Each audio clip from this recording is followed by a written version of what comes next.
Ladies and gentlemen, may I introduce myself? My name is Gerhard Duda. I'm working for the German Rectors Conference, being responsible for European research affairs, and I feel honored for having the chance to chair this meeting. And I have to admit in the beginning, I'm one of these usual suspects that Stefan Hermans mentioned that are present on all these conferences on careers of researchers and mobility. But I have to say, I'm still learning something on these conferences, and I hope you will too, as we have a very nice and promising panel that will speak about the state of play in doctoral training.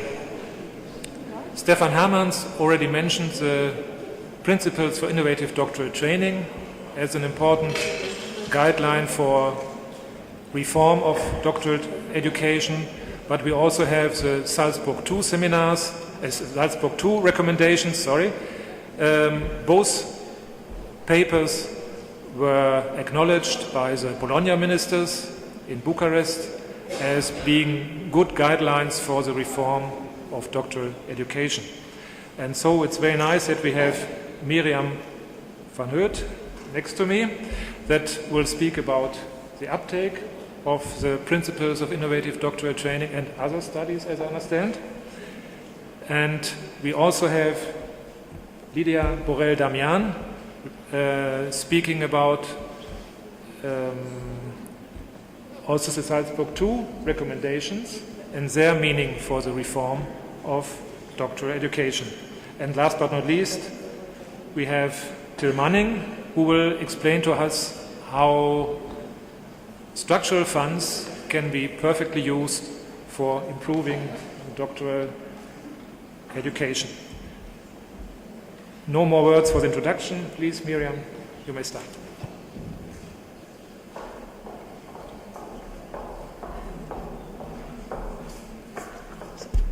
Is this on? Yes, okay.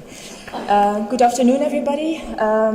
First of all, I would like to thank the organizers to also give me the opportunity to present to you two studies today that we carried out for DG Research and Innovation of the European Commission. But first, let me introduce myself. My name is Miriam Van Hoed, and I work for IDEA Consult. This is a small Brussels-based firm, and we mainly do research-based analysis and advice for policymakers at all levels. So, as I mentioned today, I would like to present the outcomes of two studies. Both were carried out for DG Research and Innovation for the Skills Unit. And the first might ring a bell because it was just published in September, and it's more too. We carried this out with these partners, and it was a project to collect an extensive set of data and information on career paths and mobility of researchers. And the second one is really very explicitly focusing on doctoral training, and we explored how, to what extent and how the principles for innovative doctoral training are implemented across Europe.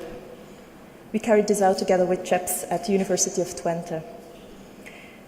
So as a sort of introduction, I would like to present some findings from the MORE 2 study. As I said, it is a very, very extensive study, and we have collected data on all kinds of topics and in all kinds of fields of research and career paths.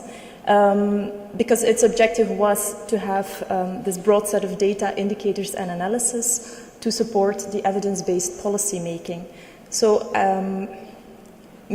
on the approach, I just want to mention that we combine both the individual perspective of individual researchers through surveys with a country-level perspective where 50 country experts, of which some are here today, I understood.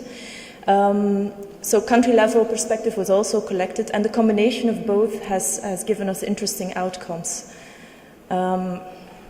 Just skipping through this one. I've made a very, very strict selection on a few of the indicators, mainly focusing on career paths and working conditions of early-stage researchers, on the structured doctoral training, mobility during PhD, and intersectoral mobility. So, first of all, on career paths and working conditions. we still, not to our surprise I think, find substantial differences across countries, across institutions. And if we do try to generalize the profile of the R1 researcher, and R1 is doctoral level or equivalent, we see that there are mainly researchers younger than 30 with rather low autonomy at all kinds of, for example, research autonomy, but also in the organization. Hardly any tenure track options, but large differences in terms of teaching load, types of contracts. And in that respect, it's also important to mention that still 31% of all doctoral students and researchers across Europe have no contract or student status or a very short-term contract. Also in terms of contract, there is still dissatisfaction in the postdoc phase about job security and also about prospects for career progression.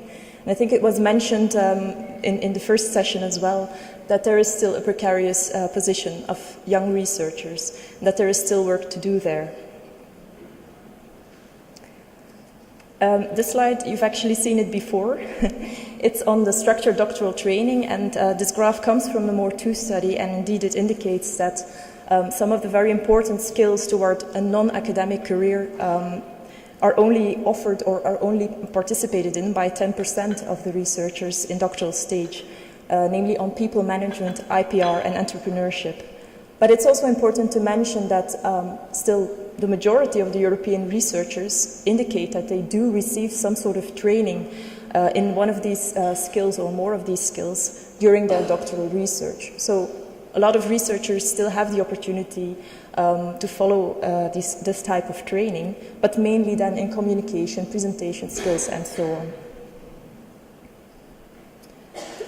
On mobility, which was a very important focus of the MORE2 study, of course, I just want to give you a couple of figures, and we've measured mobility in many different ways. So this figure, 14%, is the share of researchers that has gone abroad to do a PhD abroad, to complete a PhD in another country.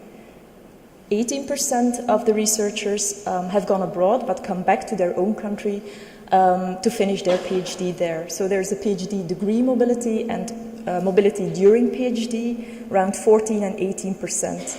There's also, of course, differences between the fields where we see that SSH, social sciences and humanities, show more mobility in early stages, while in the natural sciences and engineering we find more mobility in later career stages, postdoc career stages. And I think it's also interesting that we've asked a lot about motives, barriers and effects of mobility. And the main motive here, but also in all other types of mobility, is always career progression. That is what drives researchers to become mobile. And there are some other intrinsic motives, like working with leading experts and professors across Europe, that are also a motive to mobility. So the last indicator from the MORE2 study, just to give you some general feeling about what's in that study, is on intersectoral mobility. So we've asked researchers whether they have had a work placement or an internship in industry or a non-academic sector. And during PhD, there were 23% of the researchers who said yes. And after PhD, so in the later career stages, there were 30%. When we split that up to sectors, we see that still the majority is towards a public or government sector, and 4.4% only, maybe, to private industry during PhD. And this share is higher in post-PhD career stages. So a very narrow selection of policy implications really focused on this doctoral career stage. We've indicated that it's important to have this tailored policy towards early stage researchers because we still find this precarious position and there's still work to increase the job security of young researchers and to increase the attractiveness of the profession. I mean, it has been said before, to attract researchers from inside and outside of Europe to the profession, academic and non-academic research careers. It's also important to encourage exposure to the industry and transferable skills training to increasingly prepare researchers for a non-academic career.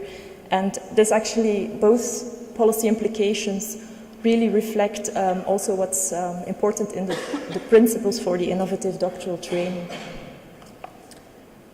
Okay, so on this project, the exploration of the implementation of the principles for innovative doctoral training in Europe, I can say that it was the main objective to collect information on how the principles are implemented, whether we can identify good practices and potential shortcomings, and formulate recommendations to further clarify and further stimulate their implementation. But those are the explicit objectives, and implicitly, we also wanted to sensitize national authorities and funding agencies to secure funding for their doctoral training. And it will be a session this afternoon and tomorrow as well, that there will be new opportunities within Horizon 2020 to do so. So actually we also wanted to promote this kind of instruments in institutions and countries. Very briefly on the approach, because it's important to mention that it's a study built up from case studies. So we have visited institutions across Europe. Some we have visited on the premises, others we have had Skype sessions and telephone sessions, all across Europe with a broad geographical scope. And in each of the visits, we've tried to hear 4 target groups to combine their visions, because it was important not only to have the institutional level, the vice rector and heads of doctoral schools to have their opinions, but also to hear what the individual doctoral researchers and supervisors had to say, what the non-academic level could bring up, and whether on the second bullet, the policy level, the national policy and policymakers and the national funding agencies, what their opinion is on the doctoral training principles and their implementation. So we combined four angles to the principles. And important to mention is that given that we base all our conclusions on case studies of individual institutions, it's not possible to generalize across Europe or even within a country, because each institution has its own traditions, its own practices. So we do find valuable information and a large set of good practices to be shared, but we have to be careful with generalizations. Okay, this is a list of experts who has carried out the visits. Just move up a little bit. The overview of the innovative doctoral training principles, but I will not go into depth here today in this, because I think most of you are familiar with it, and it will become also more clear in the discussion of the outcomes. I really want to focus on the results of the study, and in general, the principles are very well embraced and have a very strong mobilizing effect. It was really incredible everywhere. All institutions had really mobilized a lot of people around the table to have lively discussions on the principles. So these people were mobilized, and we also had indications that the principles will be used to structure further discussions. They're also fully embraced in the sense that they are relevant to institutions. They come natural to the institutions. And even though, of course, research institutions say we don't want this to be imposed, they do find it a very relevant instrument, a guiding tool for further discussion. When we look at the individual principles, we find, like the Salzburg principles and recommendations, and also the description of the principles themselves, describe that research excellence is the leading principle, and this was very much confirmed in the case studies. Together with quality assurance, they are the basis of doctoral education, and also an attractive institutional environment plays a very important role there. Only this environment is highly context dependent and is not always in the hands of the institution. Interdisciplinary research options are very important, but are not really actively encouraged in all cases. They are rather facilitated. So if it is relevant for research, then interdisciplinarity is facilitated and but less actively stimulated, while international networking is more actively encouraged with specific instruments dedicated, for example. Exposure to Industry Plus was one of the principles where we had more discussion, not only on its relevance, which was rather well accepted, but also on how to implement this, because in some countries and in some institutions, the economic structure is very difficult to implement this kind of principle in. If there are no firms, then how can we collaborate with them? The institution's tradition also plays a role, where polytechnic universities, for example, will have a natural way of collaborating with industry, and the field plays a role.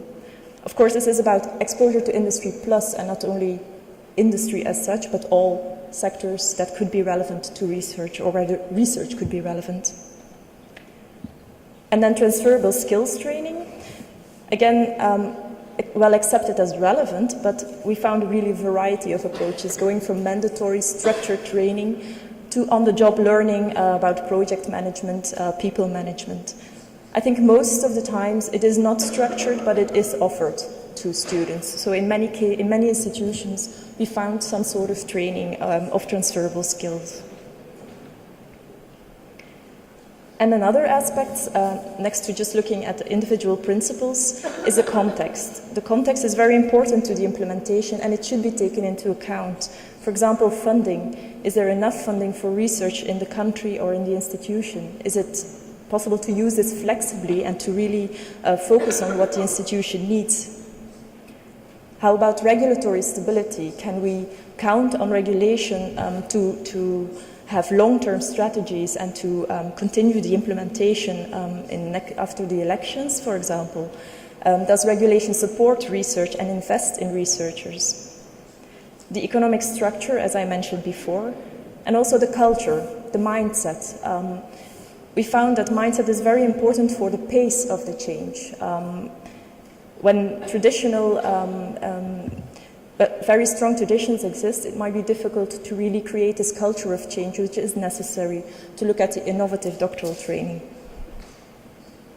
And combining all this together also with a very strong interaction between the principles, and also keeping in mind that the principles are to be balanced for each of the contexts. For example, within a 3-year PhD, it's important to balance transferable skills with the real research content. We have proposed this more dynamic picture of the IDTP because listing them created some sort of idea that they are all equal, and they are not. They interact with each other. The core is the research excellence with the building blocks of the research environment and the quality assurance. And also this context is very important to keep in mind during the implementation. So I've mentioned all of this, and also that there is a very important collection of good practices that we have collected through the visits, and that it seems like very important to share these good practices among the institutions, and to increase the knowledge of each other's practices, and maybe use them within your own context, adapt it to your own context. So if I have 2 more minutes, the way forward, in the final report on this exploration exercise, we have some ideas on how to clarify the role of the principles, really clarify that they have a guiding role, that they structure discussions, that they're not a checklist. They are not rules, they are principles, as was said before. We also have some ideas on how to reformulate the principles from the interviews, but more importantly, how can we further stimulate their implementation? And we have 6 steps to do so. Of course, the dissemination of the principles is very important. Most institutions were not really aware of them as a document or as an EC initiative. So if we further clarify them and diffuse the principles so that institutions and all players are aware of them, that would be very important to increase implementation. Also to stimulate an alternative and mixed funding possibility, because structural funds, for example, are very important, but in some cases there's also a dependency upon them. We see that where mixed funding is possible, there is more sustainability also in times of economic crisis and so on. So look for other funding possibilities as well. There's a hands-off approach for basic principles and a hands-on approach for surrounding principles. This would require a little bit of explanation, but to keep it simple, the research excellence, quality assurance, and working environment are core, are natural to the institutions. And I think it's important mainly to share experiences there, while when it concerns international networking, interdisciplinary networking, and so on, more focused instruments, more hands-on approach could be implemented. Also take a global perspective. We have found so many good practices within Europe, but we are sure that there will also be good practices outside of Europe. So why not be inspired with a global perspective? And last but not least, help member states to create an adequate regulatory environment. And this does not mean mingle in regulations or in the autonomy, but to really create the flexibility to implement the principles where relevant. Because sometimes now we find that regulation itself is the barrier to its implementation. To at least create this flexibility could further stimulate their implementation. So thank you for your attention, and just this is a list of deliverables, and you can also find all more results on the website. Just mention that. Thank you.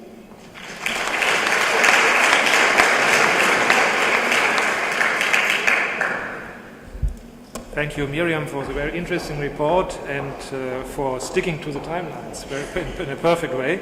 So that gives us even more time for a little bit of discussion afterwards.